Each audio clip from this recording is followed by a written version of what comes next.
Motorway के ऊपर जो ट्रैफिक है वो हमारी जिम्मेदारी है, उसी को रेगुलेट करना है। लोगों के सवालात भी इनको फेस करने पड़ते हैं। हमारी गाड़ियाँ दोनों साइडों पे मौजूद होती हैं, बहुत ही थोड़े फासले के अंदर हमारी दो मोबाइलें मौजूद होती हैं। हमारा जो मैक्सिमम रिस्पांस टाइम है वो 5 से 7-8 मिनट के अंदर। कहीं पे धुंध है आगे और रोड बंद है तो हम पहले से डिस्प्ले कर रहे होते हैं कि आप बॉर्डर न करें आगे जाने का। तो सेंट्रल या फोकल जो वो है ना बॉडी है वो मोटरवे पुलिस है।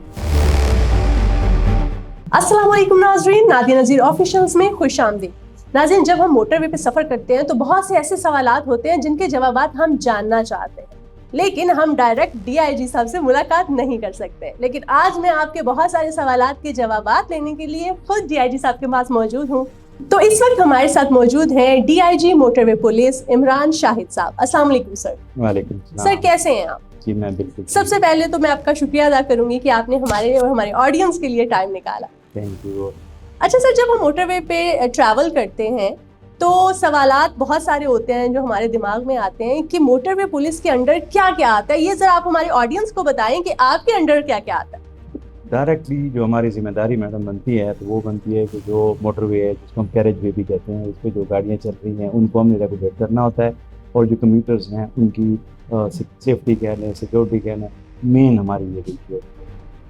अच्छा, जैसा कि अगर रोड ख़राब है, रोड टूटी हुई है कहीं से, मोटरवे की रोड स्पेशली वैसे तो ख़राब नहीं होती है, लेकिन बाज़ औक़ात ऐसा होता है कि कहीं ना कहीं से कोई इश्यूज़ आ रहे होते हैं तो हम मोटरवे पुलिस को कोस रहे होते हैं। जी, उसका ये है कि ये जो हमारी नेशनल हाईवे अथॉरिटी है, मिनिस्ट्री ऑफ कम्युनिकेशन, वो मेन बॉडी है। जितनी भी हमारी मोटरवेज़ हैं और नेशनल हाईवेज़ हैं वो NHA के ही मादात हैं। वही जितनी भी रोड्स हैं, मोटरवेज़ हैं, उन्हें तामीर भी करते हैं, उनकी रिपेयर भी करते हैं, उनकी रेनोवेशन भी करते हैं, और सारी की सारी उनकी जिम्मेदारी है। हमारी ड्यूटी ये होती है कि अगर कोई ऐसा मसला रोड पे जो रोड इंजीनियरिंग से रिलेटेड हो या रोड फर्नीचर में कोई इशू हो तो वो फिर हम फ़ौरन नेशनल हाईवे अथॉरिटी का मुतल्लिका वहाँ पे सेक्शन हो, उनके जो हेड होते हैं वहाँ कन्वे करते हैं। स्पेशल मोटरवे पुलिस के अंडर क्या क्या आता है? जैसा कि टोल प्लाजाज हैं, रेस्ट एरियाज हैं, तो आप मुझे बताएंगे कि स्पेशल मतलब कि जो खास चीज़ें हैं जो मोटरवे पुलिस के अंडर आती हैं वो क्या क्या है? सिर्फ मोटरवे के ऊपर जो ट्रैफिक है वो हमारी जिम्मेदारी है, उसी को रेगुलेट करना है। जो आपने रेस्ट एरियाज़ का बताया है, लेबा एरियाज़ हैं, उन एरियाज़ में जो NHA है, जो समझ लीजिए कि गवर्नमेंट ऑफ पाकिस्तान की तरफ से निगरान इदारा है, मोटरवेज़ का ख्याल रखते हैं, उसको कंस्ट्रक्ट करते हैं, रिपेयर रेनोवेट करते हैं, वही आगे कंट्रैक्ट देते हैं। उनके कंट्रैक्टर्स होते हैं जिनके पास यहाँ रेस्ट एरियाज़ में जितने भी रेस्टोरेंट्स होते हैं या और कोई भी किसी किस्म की जो फैसिलिटीज़ होती हैं तो वो NHA के जो कंट्रैक्टर्स हैं वो उनके पास होते हैं। हमारी ये ड्यूटी होती है कि अगर हमें कोई कंप्लेंट कर ले, जैसे कि आपने खुद कहा कि लोग कोई भी वहाँ पे मसला देखते हैं रोड पे या रेस्ट एरिया में, या प्राइस में कोई इशू हो या फूड की क्वालिटी में इशू हो, तो वो फिर मोटरवे पुलिस की यूनिफॉर्म सर्विस है तो हमारे नोटिस में ले आते हैं। तो हमारी ये ड्यूटी बनती है, कोऑर्डिनेशन की ड्यूटी हमारी है, क्योंकि वहाँ कोई और इदारा होता नहीं है। तो हम जो डिस्ट्रिक्ट एडमिनिस्ट्रेशन है जिनका इख्तियार भी है, डिप्टी कमिश्नर, असिस्टेंट कमिश्नर, उनके साथ हमारी टीम जो है वो टेकअप करती है। वो आके और हलाल फूड अथॉरिटी या फूड डिपार्टमेंट जो भी एजेंसीज हैं वो आती हैं, उनको हम फिर फैसिलिटेट भी करते हैं, गाइड भी करते हैं और कोऑर्डिनेशन। अच्छा सर, सबसे बड़ा इशू जो होता है मोटरवे पे, जैसा कि आजकल वेदर चल रहा है, सर्दियां हैं, फॉग और स्मोक का सबसे ज़्यादा इशू होता है, तो मोटरवे बंद कर दी जाती है और लोग आपसे सवालात भी करते होंगे। मैं बिल्कुल इस चीज़ को समझती हूँ कि मोटरवे कब बंद होगी, कब खुले। तो ये मोटरवे बंद करने का क्या शेड्यूल है और ये किस तरीके से बंद की जाती है और कब खोली जाती है? शेड्यूल तो मैडम इसका कोई नहीं है, तो उसकी वजह यह है कि एक नेचुरल चीज़ है।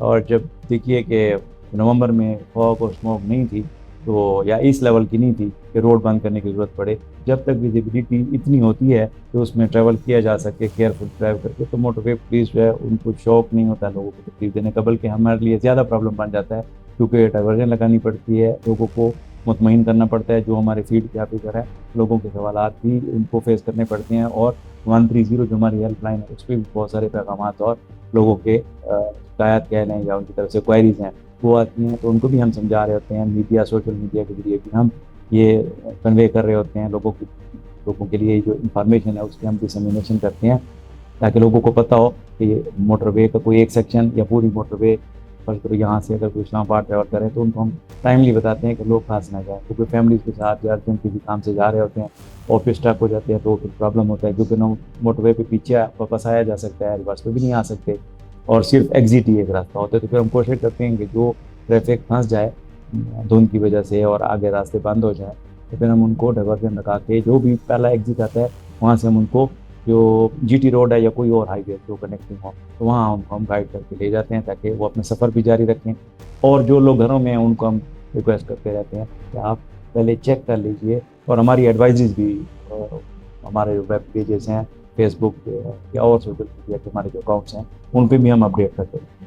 अच्छा सर, एक बड़ा मेन क्वेश्चन है कि अक्सर ऐसा होता है कि जब हम मोटरवे पे ट्रैवल कर रहे होते हैं तो कोई इमरजेंसी ऐसी आ जाती है क्योंकि मोटरवे पे यू टर्न्स नहीं, तो अगर कोई निकलना चाह रहा हो मोटरवे से या यू टर्न लेना चाह रहा हो तो वो कैसे ले सकता है, या कैसे अगर आपसे कांटेक्ट करे तो क्या आप उसकी हेल्प कर सकते हैं? उसमें जैसे मैंने अर्ज किया कि वो नज़दीक जो भी ऐसा कोई टोल प्लाजा हो जहाँ से उसको एग्जिट करवाया जा सकता है, उसके अलावा तो क्योंकि अगर रिवर्स पे तो आ नहीं सकते, अगर रॉन्ग साइड से आने की कोशिश करें तो एक्सीडेंट का खतरा होता है क्योंकि यहाँ गाड़ियाँ 100 से ऊपर स्पीड में आ रही होती हैं, तो कोई एक्सपेक्ट ही नहीं कर रहा होगा कि मेरी या आपकी या कोई एक एक्सेप्शनल गाड़ी, तो इसलिए वो रिक्वेस्ट हम एंटरटेन नहीं करते। हम जैसे मैंने अर्ज किया कि अगर फॉग या कोई और इशू हो और उसकी वजह से अगर किसी गाड़ी को हमें निकालना हो या ज़्यादा गाड़ी को निकालना हो तो हम किसी भी अगले एग्जिट से जो क्लोजेस्ट एग्जिट होता है वहाँ तक हम उनको कन्वाई की शक्ल में या गाइड करके ले जाते हैं और वहाँ से एग्जिट कराते हैं ताकि वो अपने सफ़र भी कंटिन्यू कर सकें और जो मोटरवे है उस पर स्टक।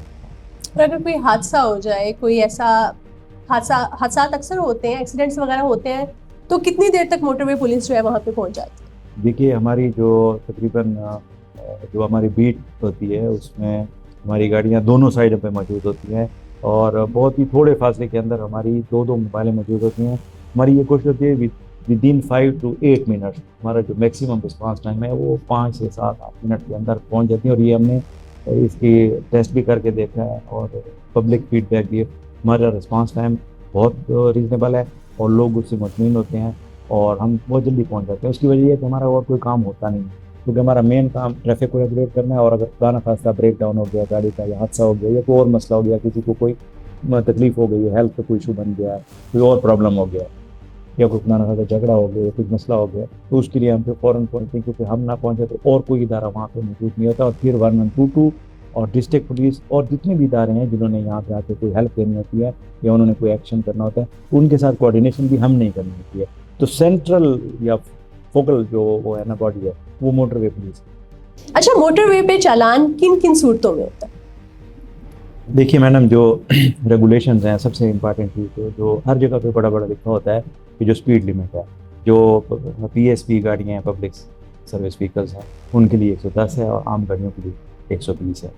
तो उसमें कोशिश हम यही करते हैं कि लोगों को वार्न करें और ब्रीफ करें। अब हमने ब्रीफिंग का सिलसिला भी शुरू किया हुआ है, जितने भी ले बाय एरियाज़ हैं, सर्विस एरियाज़ हैं, टोल प्लाजा हैं, वहाँ पे हमारी छोटी टीमें हैं, 2-2, 3-3 ऑफिसर्स की, वो कम्फर्ट भी तकसीम कर रहे होते हैं, ज़बानी बता रहे होते हैं। हमने पेन फ्लेक्सेस भी लगाए हुए हैं, जो लुमिनस बोर्ड्स हैं वो भी लगाए हुए हैं। जैसे अगर कहीं पे धुंध है आगे और रोड बंद है तो हम पहले से डिस्प्ले कर रहे होते हैं कि आप बॉदर न करें आगे जाने का। और उसके अलावा 150 किलोमीटर से अगर ज़्यादा कोई भी गाड़ी चलाएगा, चाहे वो पब्लिक सर्विस की है या फैमिली कार है, तो उसको ना सिर्फ जुर्माना होगा बल्कि उन पर FIR भी होगी और उनको जेल भी जाना पड़ेगा, अदालत में भी पेश होना पड़ेगा। एक बहुत बड़ा उनके लिए इशू बन जाएगा, उनकी गाड़ी भी पकड़ी जाएगी, खुद भी हवालात में रात उनको गुजारनी पड़ेगी। तो उसके लिए भी हमने जगह जगह और सोशल मीडिया पे भी हम जगह जगह पे डिस्प्ले कर रहे होते हैं और डिसमिनेट कर रहे हैं इंफॉर्मेशन, ताकि लोगों को पता हो कि ओवर स्पीडिंग जो है, जो आप पूछ रही थी मैडम के किन किन सूरतों में, सबसे बड़ी इंपॉर्टेंट बात होती है ओवर स्पीडिंग है, क्योंकि जब तक स्पीड लिमिट में लोग रहते हैं तो वो ठीक ही रह जाते हैं। दूसरे नंबर पे फिर लेन वायलेशन है, क्योंकि लोग, आपको पता है कि जो फर्स्ट लेन है वो बड़ी गाड़ियों के लिए है और जो स्पीड में आपने क्रॉस करना है तो आप फिर थर्ड लेन में आते हैं। लेकिन बाज़ औक़ात ये होता है कि जो पब्लिक सर्विस व्हीकल्स हैं वो थर्ड लेन में आकर मुस्तकिल चल रहे होते हैं, या बाज़ औक़ात आम कार वाले जो होते हैं, आम गाड़ी वाले वो थर्ड लेन पर मुस्तकिल, जो कि सिर्फ क्रॉस करने के लिए होती है, ना कि इसलिए होती है कि 100-200 किलोमीटर उसी को जाया जाए। तो लेन वायलेशन पे भी होता है। फिर उसके अलावा सीट बेल्ट करना बात जो उस पर भी होता है। फिर मोबाइल फ़ोन अगर ड्राइविंग के दौरान यूज़ कर रहे हैं उस पर भी होता है। ये मेन चीज़ें हैं। अच्छा, उसके अलावा कुछ ये होता है कि हम स्पेशल कैंपेन्स भी चलाते हैं कि जिन गाड़ियों के से इंजन से धुआं बहुत ज़्यादा निकल रहा होता है, उन गाड़ियों को हम, जो EPA है, एनवायरमेंटल प्रोटेक्शन एजेंसी है गवर्नमेंट ऑफ पंजाब की, उनके साथ मिल के ऑनरेबल लाहौर हाई कोर्ट का एक कायम करदा कमीशन है, उन्होंने भी ये अरेंज करके हमें दिया हुआ है कि जिसमें एनवायरमेंटल प्रोटेक्शन एजेंसी है, हम हैं, उसके अलावा कुछ सीनियर लॉयर्स हैं और कुछ और टेक्निकल एक्सपर्ट्स हैं, ये माहौलियाती आलूगी जो है, एयर पोल्यूशन उससे रिलेटेड जो रिसर्च कर रहे हैं, तो हम ये करते हैं कि हम मुख्तलिफ जगहों पे उन गाड़ियों को टेस्ट करते हैं मोटरवे पे एंटर होने से पहले। अगर कोई गाड़ी ऐसी हो जिसमें बहुत ज़्यादा धुआं खारिज हो रहा हो, तो वो कोशिश करते हैं उनको मोटरवे पे। जी, ये भी हमारी ये कैंपेन चल रही है। और उसके अलावा जो एक चीज़ है जो आपके चैनल की वसातत से मैं चाहूँगा कि हमारे जो सिटीजन हमारे सुन रहे हैं, वो बहुत इंपॉर्टेंट बात यह है स्टबल बर्निंग। जब खेतों की और फसलों की कटाई हो जाती है तो खेतों में जो रिमेन्स होते हैं, एकदम स्टबल कहते हैं, उनको हमारे जो ज़मींदार हैं वो उन्हें तल्फ करना चाहते हैं ताकि नई फसल वहाँ पे वो उगा सकें, नई काश्त कर सकें। तो उसके लिए वो जो रिमेन्स होते हैं उन्हें आग लगा देते हैं। उससे जो धुआं बनता है वो धुआं फिर फॉग के साथ मिल के और मोटरवे पे विजिबिलिटी को अफेक्ट करता है और उसकी वजह से हादसात भी हो सकते हैं। तो ये, और उसके लिए हम FIR भी कर रहे हैं उन लोगों पे, डिस्ट्रिक्ट पुलिस के साथ मिलकर अदालतों में पेश कर रहे हैं। हाँ, ये एक बहुत बड़ा बात है। अच्छा, अभी आपने बताया कि ओवर स्पीडिंग पे जो है वो चालान वगैरह होते हैं। अगर कोई ऐसा मतलब कि जो अगर ट्रैवल कर रहा है मोटरवे पे, उसने उस पर चालान हो गया है, वो ओवर स्पीड नहीं था, फिर भी उस पर चालान हो गया, तो वो रीचेक कैसे कर सकता है कि वो ओवर स्पीड नहीं था या नहीं था? जी, इसमें उसको चैलेंज किया जा सकता है क्योंकि हमारे पास उसका एविडेंस होता है, तो हम उनको एविडेंस वहाँ मौके पर भी दिखा सकते हैं। अगर कोई चैलेंज करे कि जनाब मैं तो स्पीड लिमिट के अंदर था, हमारे पास वो बाकायदा उसकी तस्वीर भी होती है, हमारे पास वीडियो भी होती है, हम उसकी रिकॉर्डिंग भी करते हैं। हम जब चालान करते हैं हमें पता है कि बाद लोग किसी को चैलेंज करते हैं, उनका राइट है, क्योंकि आप जब किसी पे पेनल्टी लगा रहे हैं तो उनका ये हक है कि अपने आप को डिफेंड करें। पूरी दुनिया में इस चीज़ का मौका दिया जाता है। उसके बावजूद भी अगर वो करना चाहे तो वो उसको फर्दर हमारा एक कंप्लेंट का सिस्टम है, ऑनलाइन आप कंप्लेंट कर सकते हैं और हमारे SP लेवल के ऑफिसर उसकी इंक्वायरी करते हैं। हमारा बाकायदा यहाँ पे कंप्लेंट सेल बना हुआ है, जोन के लेवल पे DIG ऑफिस में भी है, ISF के ऑफिस में भी है, और जो CPO है हमारा central police office, motorway police का जो हेडक्वार्टर है इस्लामाबाद, वहाँ पे भी कंप्लेंट ऑनलाइन आप कंप्लेंट करवा सकते हैं, हार्ड कॉपी भी भेज सकते हैं। और हम आप जब तक आपकी तसल्ली नहीं होगी उस तक हम कुछ, क्योंकि हमारा मकसद लोगों को एहसास दिलाना, तो जुर्माना, हम मोटरवे पुलिस जो है ये रेवेन्यू कलेक्शन बॉडी नहीं है। वो जो थोड़े बहुत पैसे आ रहे होते हैं गवर्नमेंट के एक्सटेकर में लोगों के ऊपर जो चलान होते हैं, तो फिर दोबारा इन्हीं मोटरवेज की जो रिपेयर है, रेनोवेशन है, या नई मोटरवेज जब बन रही होती हैं उनके लिए वो पैसा जमा हो रहा होता है। या उसके अलावा बाज़ औक़ात मोटरवे पुलिस को ज़्यादा एक्यूप करने के लिए, अगर कुछ पुरानी गाड़ियाँ अगर कंडम हो जाएँ, उनका अपना टाइम पूरा हो जाए ऑफिशियल है, तो उसके बाद नई गाड़ियाँ खरीदते हैं, तो इन्हीं पैसों से खरीदते होते हैं। तो वो पैसे जमा करना हमारा कभी मकसद नहीं होता। हमारा मकसद मेन यही होता है कि लोगों को एहसास दिलाया जाए कि जनाब आपसे ये गलती हो रही है, और आपकी गलती सिर्फ आपके लिए नहीं, औरों के लिए भी फैटल हो सकती है। और अगर आपके साथ आपकी गाड़ी में फैमिली है, फ्रेंड्स हैं, दोस्त हैं, उनके लिए भी नुकसानदेह हो सकती है, क्योंकि ये हाईवेज और मोटरवेज पे जब ओवर स्पीडिंग होती है तो ये फिर इसको कहते हैं चेन एक्सीडेंट्स। वो 10 गाड़ियाँ एक दूसरे को टकराती हैं, मल्टीपल डेथ्स होते हैं, तो उस चीज़ को अवॉइड। अच्छा सर, फेक नंबर गाड़ियाँ या अप्लाइड फॉर जो अनरजिस्टर्ड कार्स हैं, अगर वो ट्रैवल कर रही हैं तो उनको कैसे आप उन पे चालान कैसे करते हैं, उनको कैसे पकड़ते हैं अगर वो ओवर स्पीडिंग में? मैडम, जैसे मैंने आज किया कि हमारा काम जो मेन है ना वो है रेगुलेट करना ट्रैफिक, जो मोटरवेज के ऊपर और हाईवेज के ऊपर है। अब इसमें अगर किसी के पास ड्राइविंग लाइसेंस नहीं है तो हम रैंडम जब चेक करते हैं, किसी ने ओवर स्पीडिंग की तो उसका हम ड्राइविंग लाइसेंस देखते हैं। अगर उसके पास ड्राइविंग लाइसेंस ही नहीं हुआ, उसको मिला ही नहीं होगा, तो वो फिर उस पर जुर्माना हो जाएगा। अच्छा, अगर किसी ने ओवर स्पीडिंग की है या कोई और गलती की है लेन के सिस्टम में, या उनसे कोई और ऐसी गलती है जिसकी वजह से हम रोकते हैं, तो फिर उनसे हम रजिस्ट्रेशन भी गाड़ी की चेक कर लेते हैं। अगर वो रजिस्टर्ड नहीं है या उन्होंने फेक नंबर प्लेट लगाई है, बाज़ औक़ात अगर वो निकल जाए आपसे, आंखों से ओझल हो जाए, या आप उसे ना देख सके या ना पकड़ा जाए, जी, बाद में उसके खिलाफ कैसे एक्शन लिया जा सकता है? उसमें यह है कि हमारी क्योंकि बहुत सारी चीज़ें तो रिकॉर्ड हो रही होती हैं, तो हम आगे, हमारे पास वायरलेस का निज़ाम भी है मैडम, और आजकल आपको पता है फ़ोन भी हमारे हर ऑफिसर के पास होता है, तो अगली जो बीट होती है उसमें हमारे ऑफिसर होते हैं, उनको हम कन्वे कर देते हैं। अगर फ़र्ज़ करो नंबर, जैसे आप कह रही हैं कि ओवर स्पीड थी, बहुत ज़्यादा तेज़ थी और उनका नंबर अनरजिस्टर्ड नंबर था, अप्लाइड फॉर थी, नंबर नहीं था उसके साथ, जी, तो वो हम आगे करा सकते हैं, क्योंकि किसी न किसी जगह से तो उसने गुजरना है। या तो वो किसी टोल प्लाजा से निकलेंगे, तो वहाँ हम उनको रोकने की कोशिश करते हैं और रुक जाते हैं, क्योंकि वहाँ तो बैरियर नीचे होता है, तो वहाँ से नहीं कर सकते। और दूसरा ये है कि हमारे एक बीट से अगर निकलेगा तो अगली बीट पे जो हमारे DSP होंगे उन तक इत्तला पहुँच जाती है, वो अपने पूरे एरिया में जितनी गाड़ियाँ होती हैं उनको अलर्ट कर देते हैं।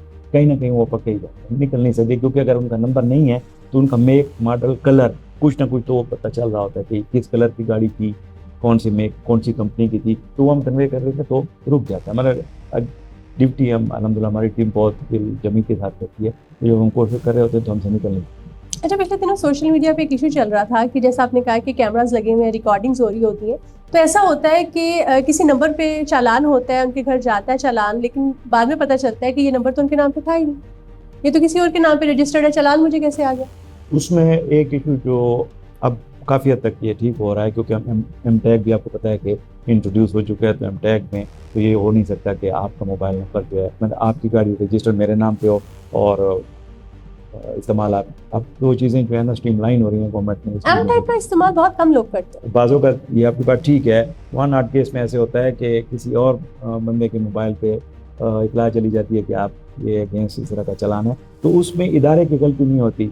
या तो उन लोगों ने नंबर गलत लिखा होता है, या जब उनसे पूछा जाता है कि आपका मोबाइल नंबर क्या है तो वो बताते उनसे गलती हो जाती है, या जानबूझ के बाज़ों का लोग अपने आप को सेव करने के लिए किसी और का नंबर बता देते हैं। तो इस तरह का होता है, लेकिन ये बहुत ही कम होता है। और अब चूँकि वक्त के साथ साथ जितनी चीज़ें हैं वो रिकॉर्ड पे आ रही हैं और सारी चीज़ें ऑटोमेट हो रही हैं, और किसी का इस तरह अब मज़ीद इस चीज़ का चांस आलमोस्ट ख़त्म हो चुका है कि मेरी गाड़ी जो आपके नाम पर रजिस्टर और आपकी गाड़ी कोई और चला रहा हो, तो वो चीज़ से अब तकरीबन ख़त्म हो गए हैं। ये पहले होता था लेकिन अब ये तकरीबन ख़त्म। अच्छा, मोटरवे पे जाने से पहले गाड़ी की हेल्थ को कैसे चेक किया जाता है और कैसी होनी चाहिए गाड़ी की? वो जो आम रोड पे जाने के लिए है तो वही मोटरवे के लिए भी है। फ़र्क सिर्फ इतना है कि क्योंकि मोटरवे पे सेंसिटिविटी ज़्यादा है, स्पीड ज़्यादा होती है, तो ज़्यादा केयरफुल तरीके से उसमें जाना चाहिए। पुराने टायर्स का आपने देखा होगा मुख्तलिफ जगहों पे मोटरवे पुलिस ने और NHA ने भी बाज़ जगहों पे ये लगाया होता है कि पुराने टायर्स जो हैं इस्तेमाल आप ना करें या उनको रिप्लेस कर लें, क्योंकि मोटरवे पे उससे हादसे का सबब बन सकता है। दूसरा ये होता है कि जो सीट बेल्ट है, बाज़ गाड़ियों में सीट बेल्ट ठीक ही नहीं होती। अगर खुदा न खास्ता कोई एक्सीडेंट होता है या कोई अचानक उनको ब्रेक अप्लाई करनी पड़ती है तो उनको जो बेल्ट का जो बेनिफिट होता है वो नहीं मिलता, उससे जख्मी होने पर या डेथ करना होता है। तो ये अपनी गाड़ी को उन्होंने खुद ही चेक करना है कि उनकी जो ब्रेक आयल है, उनका जो स्टीयरिंग आयल है, ये सारी चीज़ें उनकी ठीक हैं, उनकी स्टेपनी वगैरह भी है, क्योंकि तब बीच में ब्रेक डाउन हो जाए जो हमारी मोबाइल वर्कशॉप है उनको आने में कुछ टाइम लग जाता है। तो जितना वो वेल प्रिपेयर्ड होंगे तो उतना उनको तकलीफ कम से कम होगी और उतना जल्दी वो फिर दोबारा अपना सफ़र करेंगे। जी तो नाज़रीन, मोटरवे पे ट्रैवल करते हुए आपको किन मुश्किलात का सामना करना पड़ता है या ऐसे कौन से सवालात हैं जिनका जवाब आप भी जानना चाहते हैं, कमेंट सेक्शन के जरिए हमें जरूर बताइएगा। अगली वीडियो तक के लिए मुझे दीजिएगा इजाजत। अल्लाह हाफ़िज़।